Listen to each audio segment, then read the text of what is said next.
Hello and welcome to Netflix versus cinema. The cinema or the sofa? Big screen versus big stream. That is the big question we tackle on this podcast. Whether you should spend your hard-earned money on your various streaming platforms from your sofa, or you should get up your bum, go to your local cinema, and watch something. My name is Tosin and I am the host. And if you're watching us on our newly minted video podcast that you can find on Spotify, apologies for all the washing hanging out behind me. And if you can't, never mind. If you can only hear the audio, don't worry about this. Just ignore this. Forget I said anything. Joining me, as always, on the Isle of Wight is Sean Harris. Hello. Our regular World War II accuracy tank buff. And also on the Isle of Wight is Sharon Bolland. Hello. Yes, a regular sort of book to screen. So, I'll say you run the rule over them. Right, cool. So we are having some technical issues, and so our fourth member will be coming in at some point. There might be people dropping in and dropping back, dropping out and dropping back in just because of the way things are going. Because Sharon, I think you might have a little bit of a delay. We'll see how bad it gets. But let us kick off. Yeah, you definitely have a delay, Sharon. So, okay, let's kick off with talking about what it is we've seen in the cinema this week. Sean. Okay, so there was a secret screening on of a film called Tuna. It's about Tuner, not Tuna. Yeah. But funny enough, there is a tuna in it. But not a real life tuna, but a tuna. And I also saw Mortal Kombat 2. Mortal Kombat 2. And Sharon, what did you see in the cinema? I have also seen Tuna at the cinema on the secret screening. You know, you guys sent me a message saying what it is you'd seen, and I have to admit, each time I read it, I read Turner. I read Turner, and I was like, oh no, Tuna, oh yes. That is definitely the film I was expecting you to talk about. That's definitely it. And okay, so I've seen nothing at the cinema this week, but if I had gone, it would have been either Mortal Kombat 2 or The Sheep Detectives that I would have watched. But my wife's on nights, and so because she's on nights, I can't really get to the cinema at night because somebody has to stay at home and look after the kids. I mean, who made that law? And so yeah, I haven't seen anything in the cinema, but I have seen a film called Apex on Netflix, and this is Charlize Theron and Taron Egerton. Essentially, it's one of these survivals, hunting people down things. But anyway, I will talk about that in a second. And hopefully we will have Holly, who will be joining us, and she will be talking about something else. She can tell us about that when she gets here. But let us kick off at cinema, as is our wont, as what we usually do, and let us talk Mortal Kombat 2. So, Sean, before we started, you were telling me about how you haven't really, you didn't really know anything about Mortal Kombat. You never played the games. You didn't know anything about the characters, and you watched the first one before you went to watch this one to sort of I did. Try to figure out what was going on. So, for somebody who is not a fan of Mortal Kombat or anything like that, did you understand what the heck was going on? Well, I sort of, yeah, I did. I mean, the film was really, really chaotic and all over the place and like scrambled up and nuts. But yeah, I got the basic gist. It's just you got some good fighters and some bad fighters, and they basically, for the taking over of a world, they have to do a tournament, and like there's 7 versus 7, but I mean 7 versus 7. There was weird fights, and they're supposed to kill them, and they're supposed to. But yeah, so it was. All I can say, it was chaos. It was total chaos, right?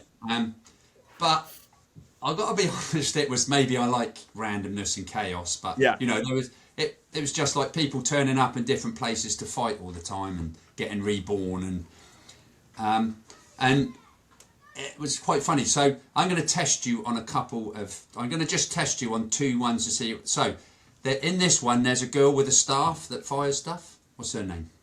I'm not going to know. I was testing my. A girl with a staff that fires stuff. Yeah. What is the color of her outfit? The black, I think, blackish. Okay, she looks a bit like. I don't know how close they were. Katana looked like Katana that I've seen in things. Yeah, but she was called Jade, I think. This one was called Jade. Yeah, because okay, because it depends on Mortal Kombat. Okay, I guess that would be Mortal Kombat 2, the game, because the original female, because there was only one female in the first Mortal Kombat, because in all these fighting games there was only ever one female to begin with. It was Sonya Blade. So Sonya Blade was. She's in it. Yeah, Sonya Blade would have to be because she was the original. When they made Mortal Kombat 2, they brought two others in. They brought in Katana, and Jade was the one whose name I could not remember. I think Jade had a special move where she took a mask off and then she had a reptilian face and then she spat acid at. Yeah. Yeah. Oh, well, yeah, no, that one's not in it, I don't think. Okay, cool. All right. But, all right, just going to try on this last one. Get over here. Oh yeah, that is Scorpion.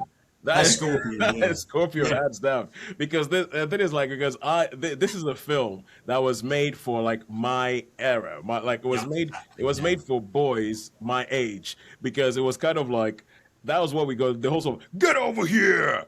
Fatality, finish him, Finish him, and all that. These are all the sound bites of Mortal Kombat that just became that defined a generation.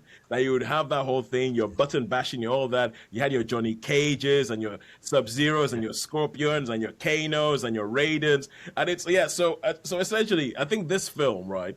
This film is the kind of thing where I don't expect there to be much of a storyline. I actually think that if you're going to do a fighting game properly, there shouldn't be much of a storyline. The storyline is like, there's a tournament, there's a whole bunch of people they fight. Okay, cool. And then there's people trying to kill people and fight people, and people trying to kill people. That's basically what it was. Pure chaos. And then you have Liu Kang, who is essentially Bruce Lee, who's going to be in there, who's going to come in there. Yeah.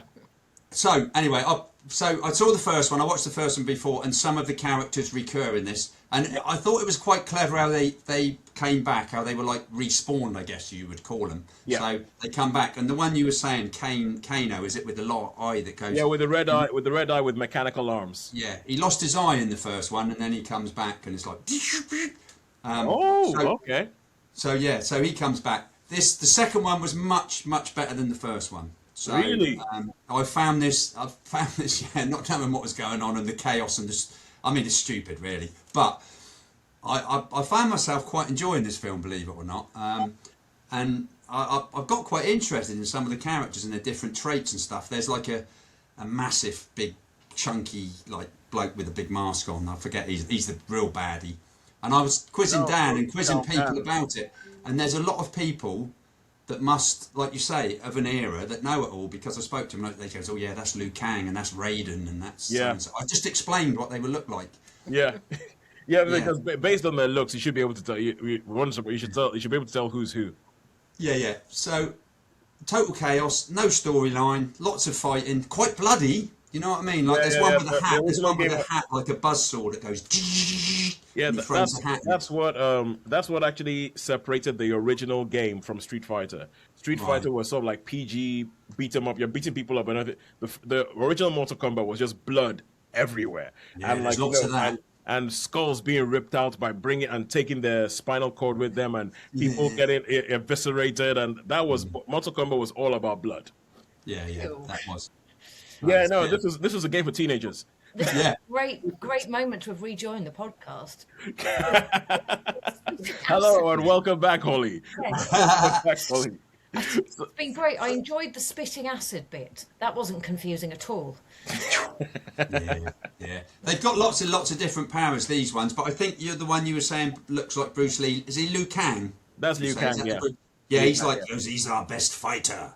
Liu Kang is the best fighter, you know, and I'm like, right, okay.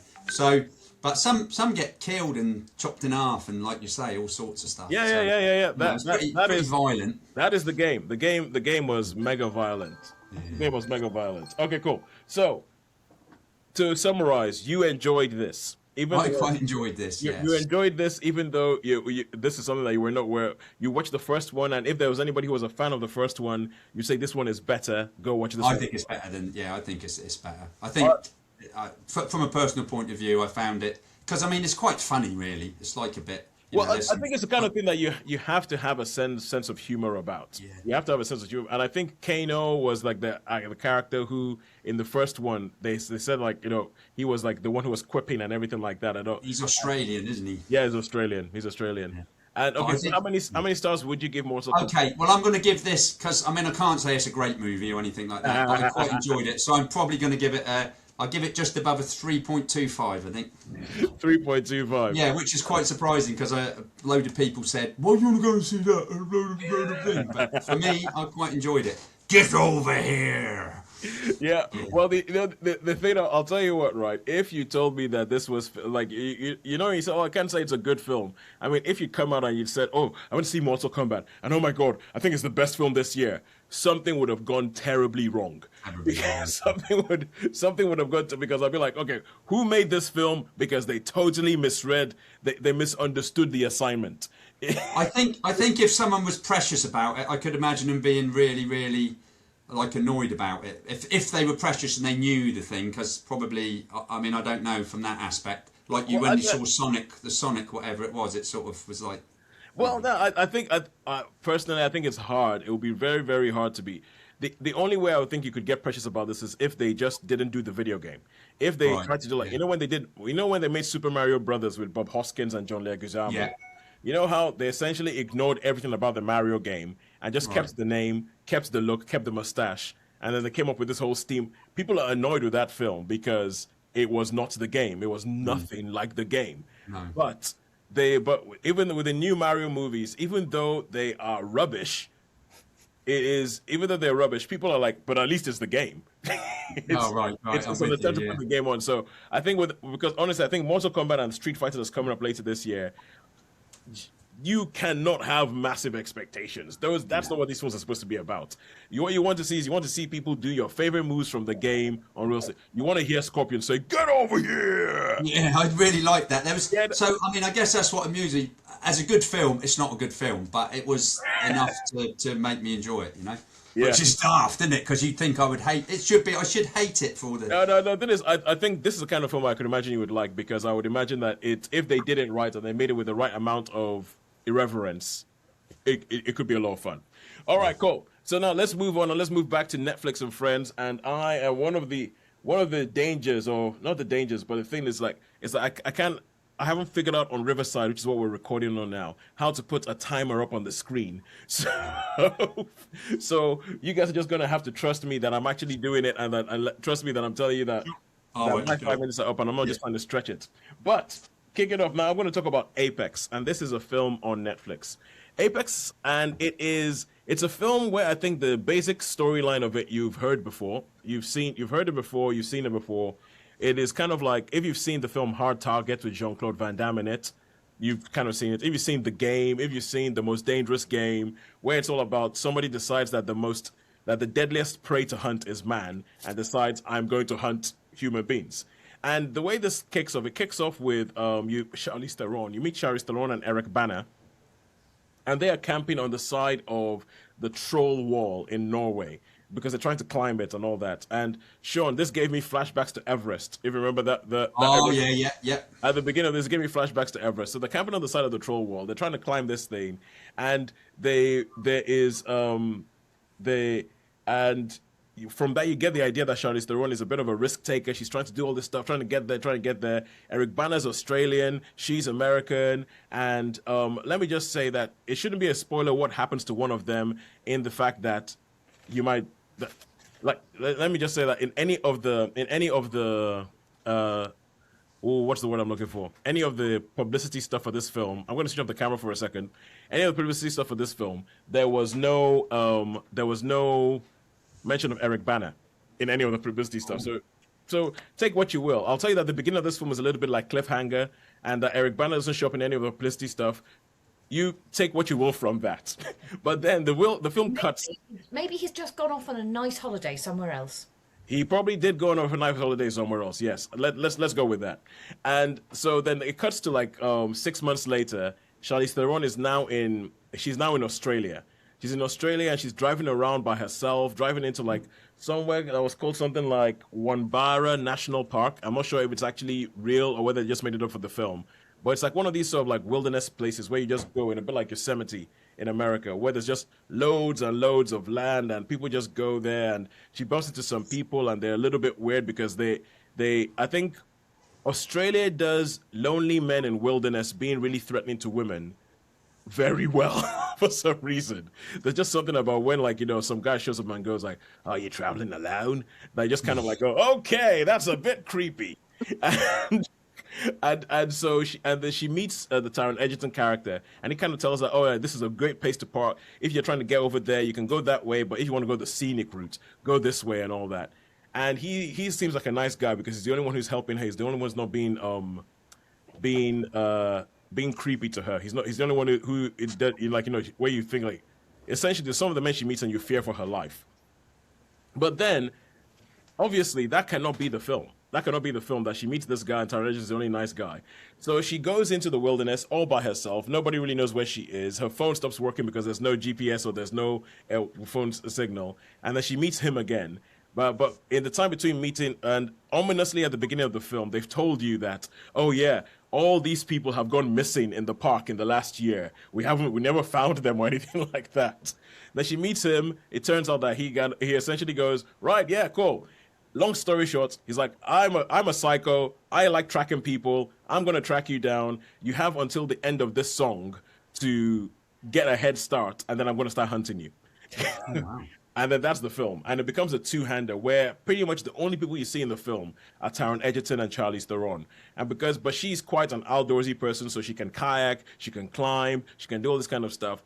And so the film becomes the kind of film that you expect it to be when it comes to, with a couple of different things in there. Like, there's a bits where you're like, essentially, for the kind of film that it is, and I'm going to be very, very vague here, and it's not going to make much sense, but I think I have to keep any so if you want to watch this film, because I think it would be a good film to watch. So they carry on from there, right? And there's these sort of films. There's certain things that happen at certain points, and I'm watching the film going, oh, hang on a second, that usually happens much later in the film. Why has that happened now? Because if that happens now, you've only got like 10 minutes left of the film to go or anything like that. And I actually think it's quite good the way it goes. I think Taron Egerton is really, really impressive. His Australian accent is one that I was actually like, I would buy him as an Australian. Like, usually you can hear like the accent slip or stuff. I'm like, no, I would buy him as an Australian. And he is, you can see that he's put a lot of work in it. You can see that he and Charlize Theron are doing a lot of their own stunts. And obviously, because at the beginning of the film, the hero has to have some sort of trauma that they go through, and at the end of the film, there's got to be something that's going to go some way to going over that trauma. And it's essentially like a 90-minute, and that's another thing, a 90-minute thrill ride that goes into, oh, isn't it great to be an outdoorsy person, and all that kind of stuff. It's a thriller. It's great performances from both of them. They're committed performances. I feel like they both know that, look, this isn't going to be the highest of art, but it could be a good pulpy ride. And it is that. It's a good pulpy ride. So all in all, I would give Apex a 3 out of 5. Oh, no, 3.5. Sorry. A 3.5 out of 5. I'll say watch it. It's great. It's only 90 minutes of your time. Watch it before going to sleep one day. And it's good. There's some weird bits in there. But all in all, I feel like this film is like, it knows what it is. It's straight down the line. It's not trying to be anything too big or good. It's just trying to give you the old formula with a little bit of a twist. Because it's the kind of film where the good guys win. And the way in which the good guys win in this, I was kind of like, oh, actually, I actually quite like that. There is some thought to that. That is a dilemma, the way that it comes about. So, okay. And that is a 3.5 for Apex. And now we go to Tuna. Go back to cinema, and we are going to talk Tuna.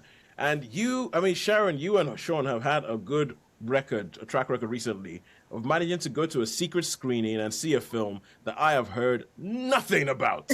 I've heard absolutely. I'm like, what, the Tuna? The fact that I thought it was called Turner to begin with should tell you everything. I knew nothing about this. So Sharon, tell us about this. Before you say that, I've seen at least 5 trailers for it, and yes, I know I live in the big city where stuff happens, but have you been living under a rock? Well, no, I have a new policy. I leave my house 5 minutes before the advertised start time of movies. So, and the cinema is about 15 minutes away. And in my cinema, there's always almost bang on 15 minutes of adverts and stuff. So I tend to miss all the adverts, all the trailers, and sit down around about the time where it says Universal or whatever. So I have not seen many trailers in the cinema very recently. Not under a rock. I hadn't been to cinema for a couple of weeks, so I hadn't seen anything about it. So it was completely, I knew nothing. But that isn't always a bad thing. Yeah. For a secret screening, you want to go in fresh sometimes. But tuner, the main character is a piano tuner. The way it's pronounced it's set in America, that it sounds like the fish, but it's not the fish. It's tuner, as in piano tuner. Yes, Anyway, tuna, this gentleman, tuna. he was to sort of round the story up a little bit. As a child, he was a musical prodigy. But and music was his passion. He was a pianist of some renown and some aptitude. Then, as he grew older, he developed a very severe hearing condition where he became hypersensitive to noise. And as part of his rehabilitation, he learnt to be able to listen to music again, because nearly all loud sounds are extremely painful to him. And as part of his embracing music, he could no longer play music the way he wanted to, but he can. His hearing is so sensitive that he can tune pianos by ear. And this is a skill he's developed. And he was taken in by his mentor, who is a piano tuner of some renown, played by Dustin Hoffman. And he's coming towards the end of his. Yeah. Where's he been hiding? I know. Well, when you see him, you go, I haven't seen you in a while. But he's obviously coming towards the end of his career, but he still goes along. He can no longer do the job, but it's his passion. But he's getting some health issues. And he's embraced this young man as he's taken him into his family. And he's leaving his business to this young man to carry on after him. Mainly tuning these grand pianos in these grand mansions, charging like £5,000 a time. It's like a prestige business. And it happens that Dustin Hoffman's character is beginning to get a little bit of dementia. And one day he locks something he really needs into his safe, but he can't remember the combination. And he remembers that he changed the combination recently, so no one else knows it.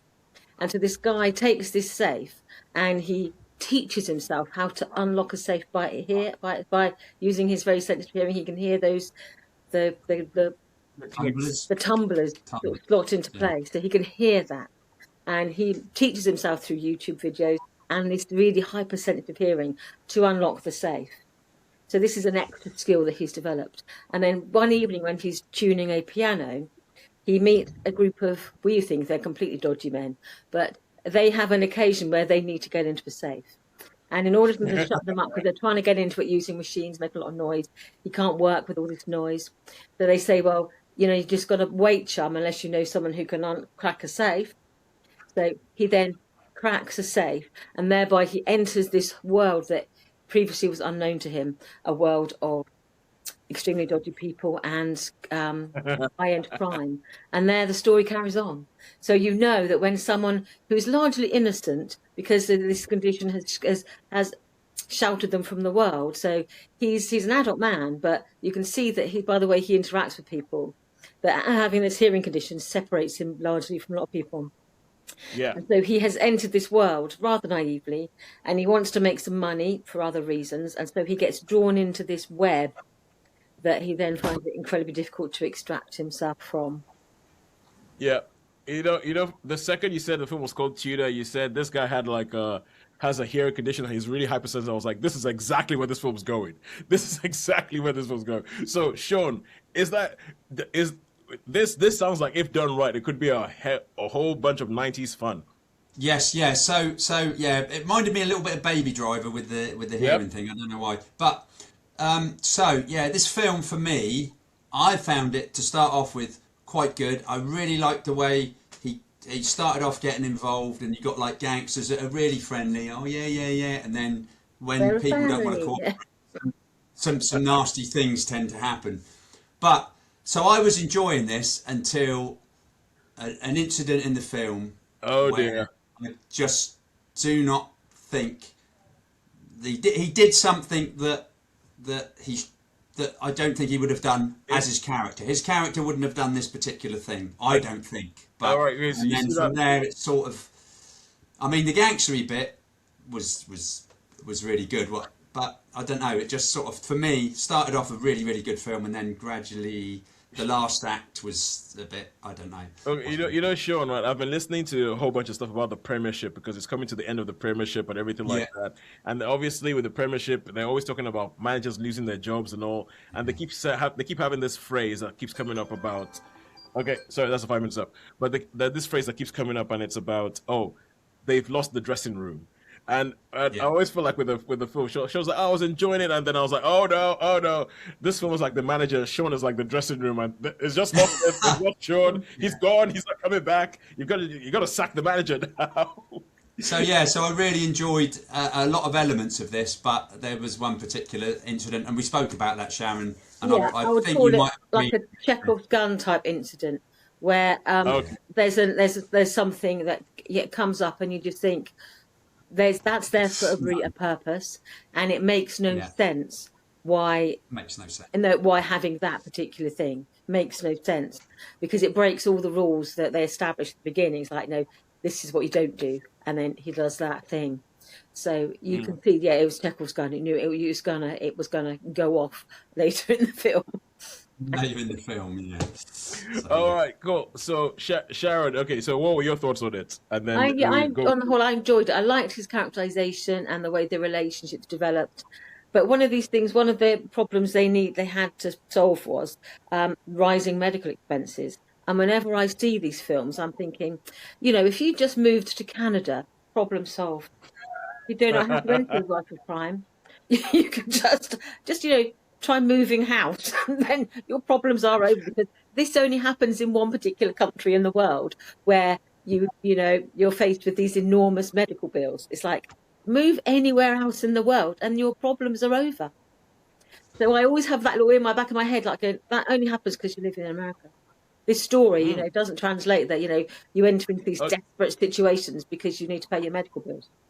Okay, now all of a sudden, Sharon, you have just given me the idea to make one of these films and set it in Nigeria, because I think that would actually, I think in Nigeria you would have like that would actually be a very good motivation to get into a life of crime in Nigeria. But anyway, I shall park that. But I like the characterizations. I like. If in 10 years I'm involved in a film that involves something like this, and there's a guy in Nigeria trying to pay off healthcare issues with a life of crime, I owe you some money. Yeah, But sweeps the awards. But no, I liked it. I thought it was entertaining. It kept me engaged. I thought the way they characterised his hearing problem was good. And in the end, at the end, I actually quite thought the end was quite satisfying, because it's one of those things like you lose some and then you win some, and so it's almost like what he I can't tell you anything about it, but I found it quite emotionally satisfying, the ending, because he did lose something, but then he gained something else. So it was like this payoff. I thought worked quite well. So on the whole, I liked it, but I would take a point off, and I probably would take a point off for the Chekhov's gun moment. Yeah, all right. Yeah. So how many stars?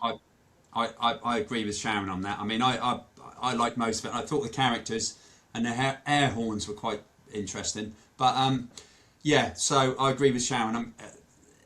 The characterization was really, really good, but the particular do you call it the crystal skull incident? Did you say, Sharon? What do you call it? Chekhov's gun. Oh, right. So yeah, so for that, so that's going to have a point off, I'm afraid. So how many points are we getting?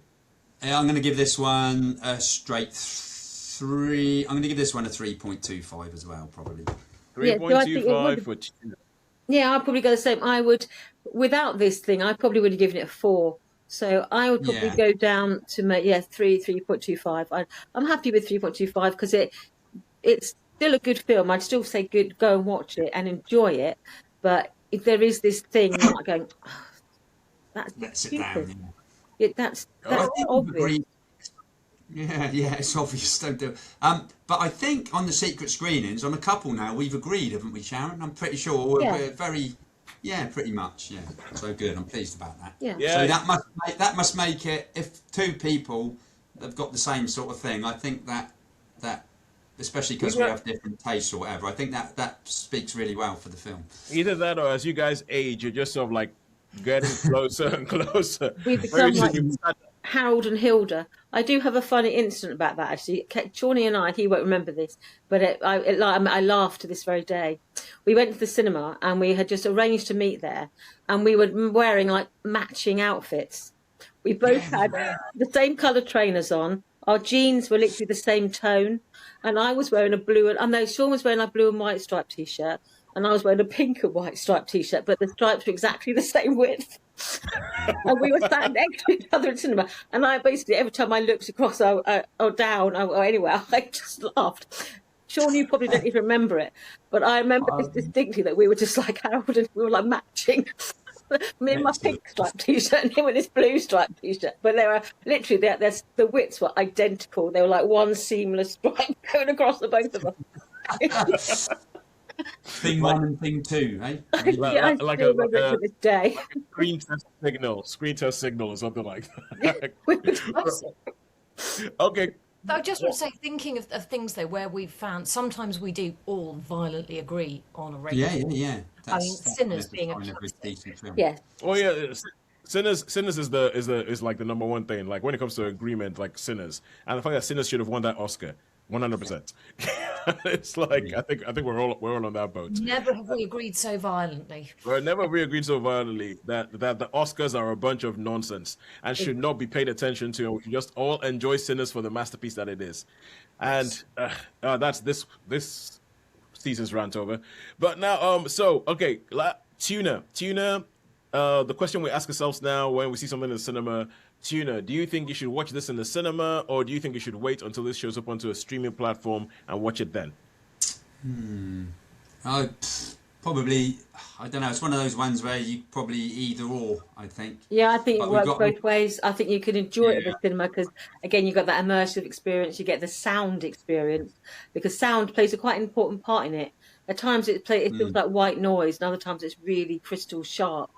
So it becomes a character in the film. So having that isolation so you can really be immersed in that sound is important.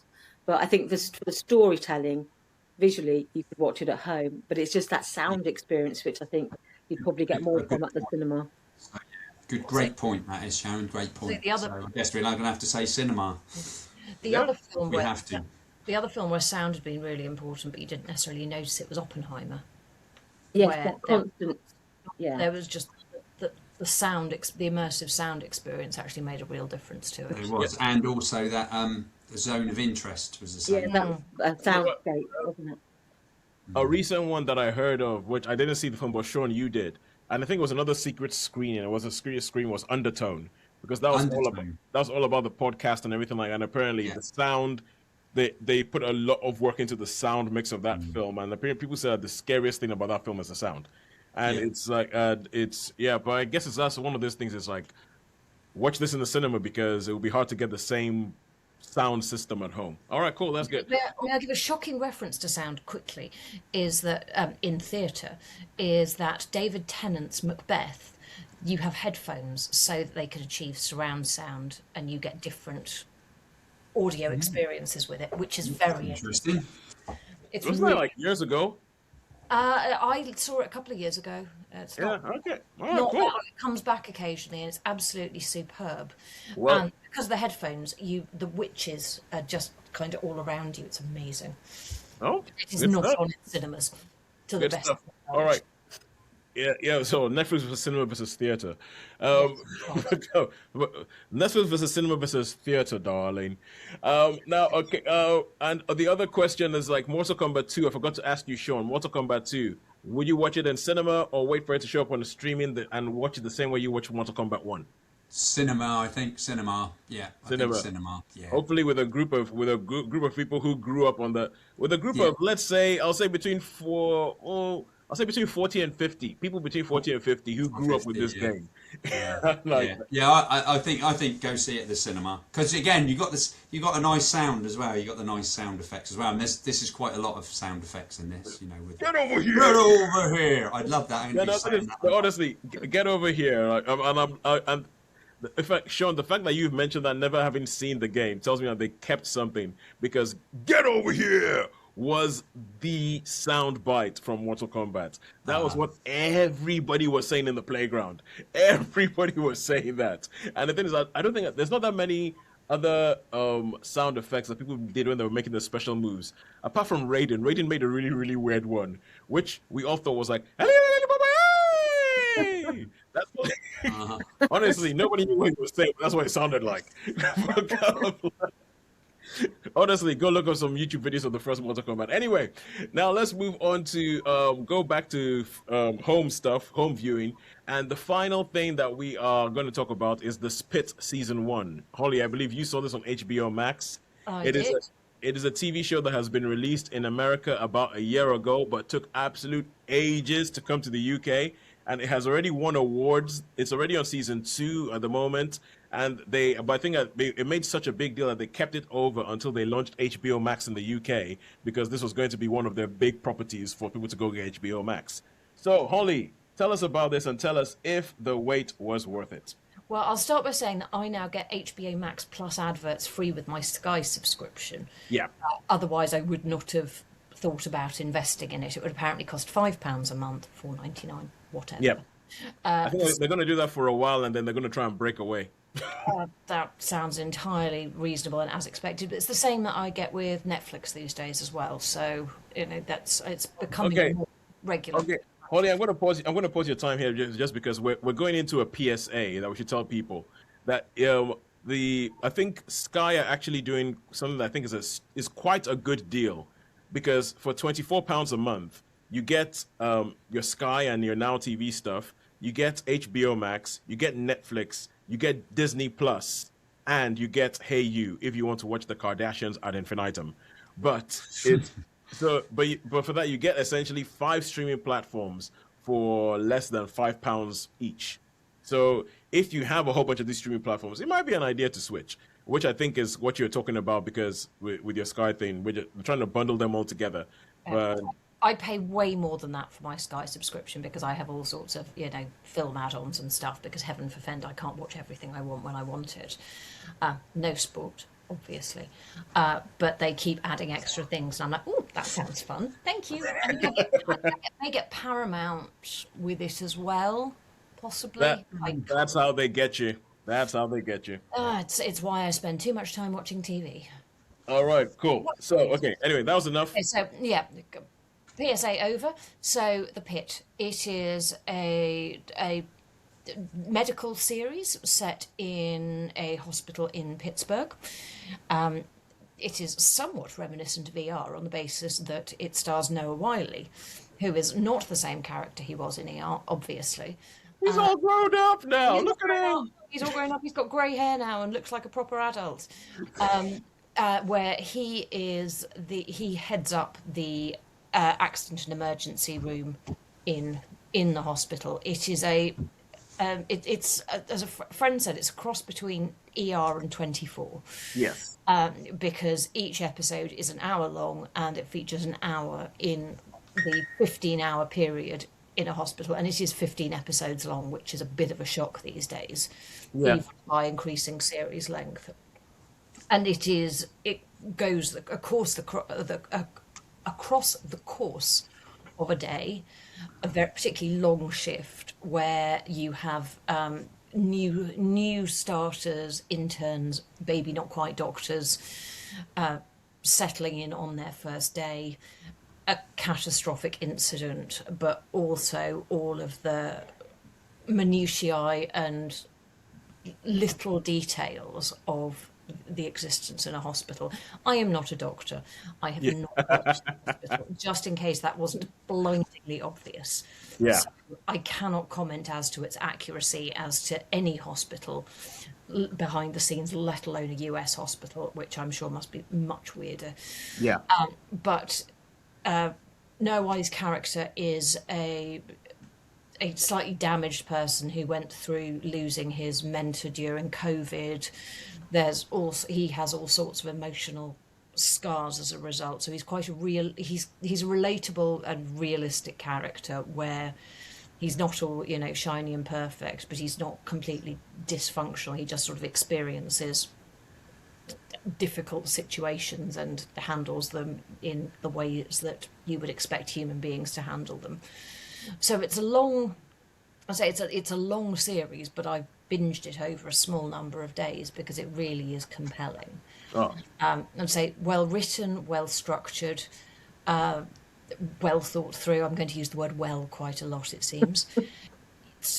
Yeah, I've really enjoyed watching it, and I have already just about started season 2. I've enjoyed it so much that I've sat up watching it and fallen asleep on the sofa, and then had to woke up at stupid o'clock in the morning and gone, I've missed much of this because I've been asleep for 3 hours. I'm going to have to work out when I fell asleep. Really, really enjoyed it.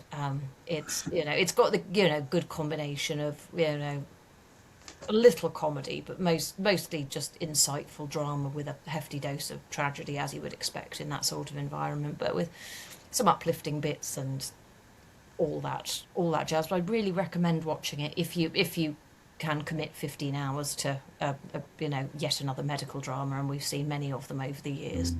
I've committed to less, quite frankly.